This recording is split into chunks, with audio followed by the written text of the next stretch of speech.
నమస్తే, నేను మీ కుప్ప పద్మిని. ఇన్నాళ్ళు మీ సపోర్ట్‌ని నాకందిస్తూ, మీ ప్రేమని నాకందిస్తున్న ప్రతి ఒక్కరికి కృతజ్ఞతలు. ఇప్పుడు చూడబోతున్న ఈ వీడియో కూడా ఖచ్చితంగా మీకు ఉపయోగపడుతుంది. లైక్, షేర్ అండ్ సబ్స్క్రైబ్ చేసి మీ ఇష్టాన్ని అలాగే మీ సపోర్ట్‌ని నాకందించండి. అలాగే ఈ వీడియో పట్ల మీ అభిప్రాయాన్ని కామెంట్ సెక్షన్‌లో కామెంట్ చేసి నాకు తెలియజేయండి. నమస్తే. నమస్తే. Welcome to our channel. నేను పద్మిని. ప్రస్తుతం మనతో పాటు ప్రముఖ ఆధ్యాత్మికవేత్త, వాస్తు జ్యోతిష పండితులు, లలిత ఉపాసకులు, వాస్తు జ్యోతిష శిక్షణ నిపుణులు బ్రహ్మశ్రీ నానాజీ పట్నాయక్ గారు మనతో పాటు ఉన్నారు. మాట్లాడదాం. సార్ నమస్తే సార్. శ్రీమాత్రే నమః. సార్, సకల చరాచర సృష్టిలో ఉన్నటువంటి జీవులు 27 నక్షత్రాల్లోనే పుడతాయి. 27 నక్షత్రాలు మాత్రమే మొత్తం ఈ ప్రపంచం అంతటినీ కూడా నడిపిస్తోంది అని చెప్పొచ్చు, అంటే తత్వం వారీగా మాట్లాడుకుంటే. మరి ఈ 27 నక్షత్రాల్లో ఏ నక్షత్రాల్లో పుడితే పిల్లలు వాళ్ళు ధనవంతులు అవుతారు, భాగ్యవంతులు అవుతారు అని అంటే ఏం చెప్తారు సార్? చాలా మంచి ప్రశ్న వేశారు. బోల్డ్ అని జాతకాలు, కొన్ని వేల జాతకాలే చూసారు, లక్షలు ఇంకా చెప్పాలంటే వేలు చూశాను. అంటే స్టూడెంట్స్ ఉంటారు కదా, 250, 350 పైన ఉన్న స్టూడెంట్స్, వాళ్ళందరూ కూడా ఏవో రెఫరెన్సెస్ పంపిస్తుంటారు, అడుగుతూ ఉంటారు. దాని గురించి 3-4 గంటలు రోజు టైం అవుతూ ఉంటుంది. వాళ్ళు ఏదో జాతకం పంపించడం, చూడడం, ఇది ఎందుకు సార్ ఈ పాయింట్ ఇక్కడ ఎందుకు మిస్ అయిందంటే దాన్ని చెప్పడం, ఇది కామన్ నాకు డైలీ లైఫ్లో రొటీన్ అది. అయితే చాలా మంచి ప్రశ్న వేశారు. అయితే ఇక్కడ ఇది ఒక యోగం, మీరు గమనించండి. అంటే ఇది ఒక యోగం అని ఎందుకు అంటున్నా అంటే, ధనవంతులు అవ్వడం అనేటువంటిది ఒక యోగం. అది 2 రకాలుగా ఉంటుంది. నువ్వు ఏ మార్గంలో వెళ్తే ధనవంతుడు అవుతావు, నీకు పెద్దగా వెతుక్కోకుండానే బర్న్ విత్ సిల్వర్ స్పూన్ అంటారు, అట్లా నువ్వు ఒక మంచి ధనవంతుడు ఇంట్లో పుట్టి ధనవంతుడు అయిపోతావు. అదేమో యోగం, ఇదేమో నువ్వు తయారు చేసుకునే యోగం. 2 రకాలు ఉంటాయి.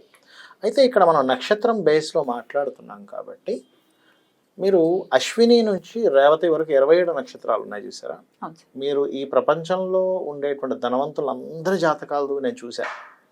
అది కొన్నిట్లో వస్తుంది మనకి. చూస్తే అన్ని నక్షత్రాల వాళ్ళు ధనవంతులు ఉన్నారు,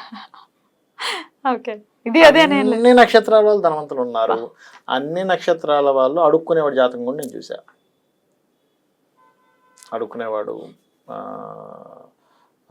చేతురుకాలు అంగవైకల్యం ఉన్నటువంటి వాళ్ళు, అండ్ ట్రాన్స్జెండర్స్, అండ్ అట్లాగే పాపం వాళ్ళకి లైఫ్లో ఏదో రకంగా ఒక స్థితిలోకి వెళ్ళిపోయి వాళ్ళ శరీరాలని తో వాళ్ళ జీవితం అయ్యేటువంటి చాలా బాధ వస్తుంది. నిజంగా చూస్తాడు ప్రాస్టిట్యూషన్. ఒక రకంగా చెప్పాలంటే మోసం చేసే వాళ్ళకంటే వాళ్ళు కరెక్ట్ అనిపిస్తుంది అండి. ఎందుకంటే ధైర్యంగా వాళ్ళు వాళ్ళు చేసుకున్నట్టు ఇది నేను సపోర్ట్ చేయట్లేదు, మోసం చేసేవాడి కంటే వాళ్ళు బెటర్ అనిపిస్తుంది నాకు. వ్యతిరేకించే స్థితి కూడా మనకు లేదు, అన్నం పెట్టాలి. నువ్వు అంత వ్యతిరేకిస్తే వాళ్ళకి అన్నం పెట్టాలి కదా.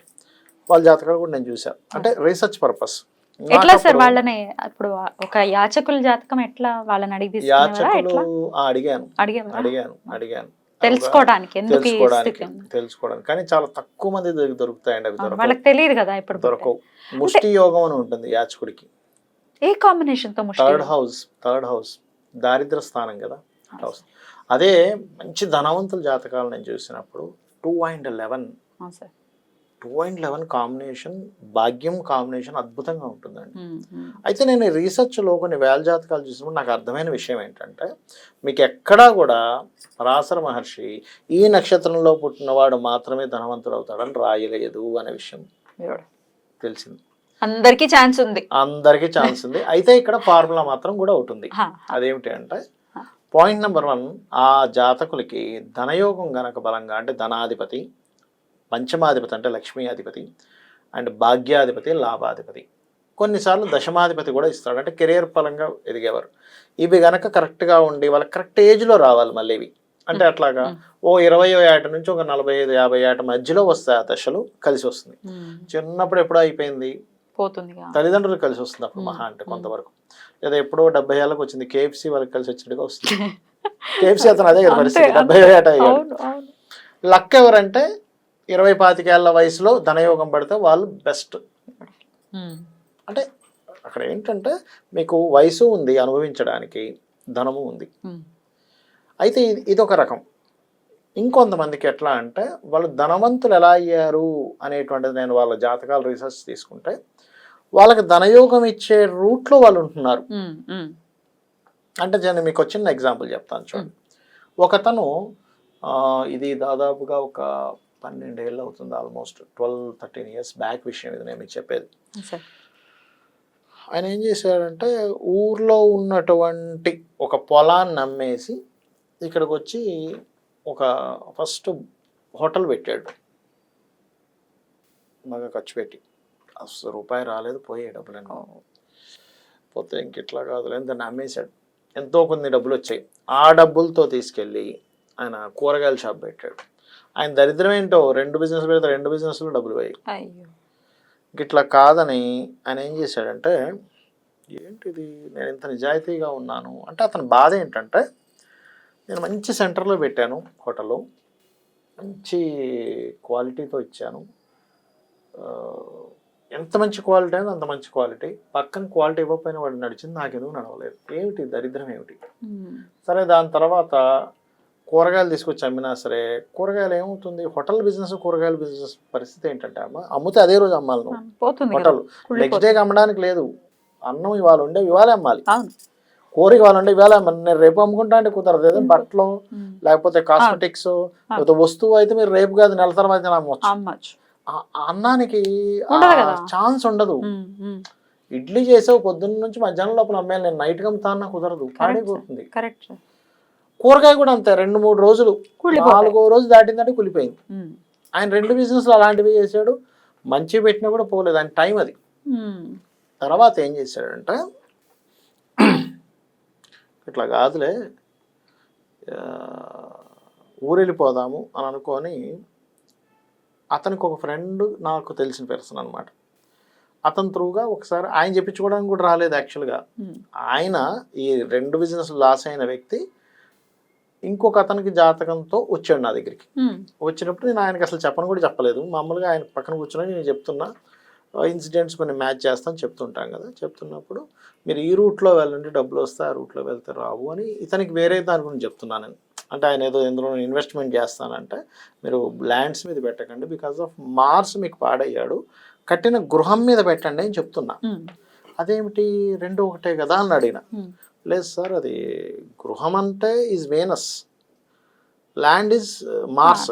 సో ఈయన మార్స్ పాడయ్యాడు, ల్యాండ్స్ మీద పెడితే కబ్జాకో దానికి గురవుతుంది, వీనస్ అయితే గృహం కట్టిన గృహం కాబట్టి రాదు అంటే ఇది అన్నిటికీ వర్తిస్తుందా అని అడిగిన. ఇది సరదాగా వచ్చాడు ఆయనతో పాటు ఈ 13 ఏళ్ల క్రితం. అన్నిటికీ వర్తిస్తుందా అండి, అన్నిటికీ వర్తిస్తుందా అంటే బిజినెస్ కూడా వర్తిస్తుందా అన్నాడు. వర్తిస్తుంది అన్నాడు. లేదు నా జాతకం చూడండి అన్నాడు. జాతకం చూసి నేను మీరు ఫుడ్ బిజినెస్లోకి మాత్రం వెళ్ళకండి సార్, మీరు టీచింగ్లోకి వెళ్ళండి అన్నా. నేను చదువుకోలేదు సార్, నేను అక్కడ టీచింగ్ చేస్తా అన్నాడు. స్కూల్ పెట్టచ్చు కదా అన్నది. నాకు చదువు రాదు కదా సార్, ఎలా పెడతాను. ఇప్పుడు స్కూల్స్ పెట్టిన వాళ్ళందరూ చదువుకున్నారా అని అడిగా. ఇప్పుడు స్కూల్స్ పెట్టిన ప్రతి ఒక్కరిని చదువుకున్న వాళ్ళు కాదు కదా. అంటే ఆయన ఏం చేశాడు, నిజంగానే స్కూల్లో వస్తుందా అంటే వస్తుంది. ఇంకొక ఎకరం ఉందండి ఆయన, అది అమ్మాడండి. తర్వాత స్కూల్ పెట్టాడు. ఇప్పుడు ఆయన ఉండేది ఇక్కడ కాదు వైజాగ్లో. ఈ 10 ఏళ్లలో దాదాపుగా 10 స్కూల్స్ అయ్యాయి.